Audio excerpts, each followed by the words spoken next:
Back to news. విశాఖపట్నంలో వైసీపీకి shock తగిలింది. ఆ పార్టీకి చెందిన 5 కార్పొరేటర్లతో పాటు పలువురు నేతలు జనసేనలో చేరారు. కార్పొరేటర్లతో పాటు పలువురు నేతలకు డిప్యూటీ సీఎం జనసేన అధినేత పవన్ కళ్యాణ్ కండువా కప్పి తమ పార్టీలోకి ఆహ్వానించారు. స్థానిక సంస్థల ఎన్నికల్లో జనసేన అధిక స్థానాలు గెలుచుకుంటుందని పవన్ ధీమా వ్యక్తం చేశారు.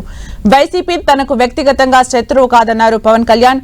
స్థానిక ఎన్నికల్లో కూటమి ప్రభుత్వం మంచి విజయం సాధించాలని కోరుకుంటున్నట్టు చెప్పారు. అందుకు ప్రతి ఒక్కరూ సహకరించాలన్నారు. విశాఖలో కాలుష్యం సమస్య చాలా ఎక్కువగా ఉందని, దాన్ని నివారించేందుకు అందరూ బాధ్యతతో పనిచేయాలని సూచించారు. విశాఖలో కాలుష్యాన్ని తగ్గించేందుకు త్వరలో కార్యాచరణ ప్రారంభిస్తామన్నారు.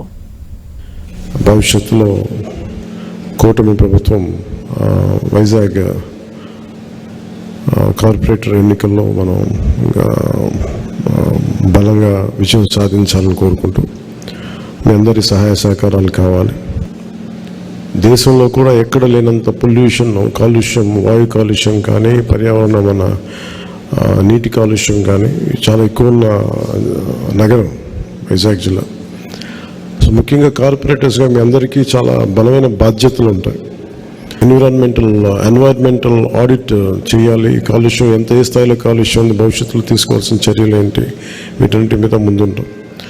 అలాగే ఇది నగరానికి సంబంధించి ఎప్పటికప్పుడు కొత్త నిర్మాణాలు కానీ, ఇన్ఫ్రాస్ట్రక్చర్ డెవలప్మెంట్ కానీ, ముఖ్యంగా ఈ రియల్ ఎస్టేట్ ఇష్యూస్ చాలా ఉన్నాయి. సో వాటన్నిటి మీద మనందరం కలిసికట్టుగా పోరాటం చేసి ప్రజలకు న్యాయం చేద్దాం.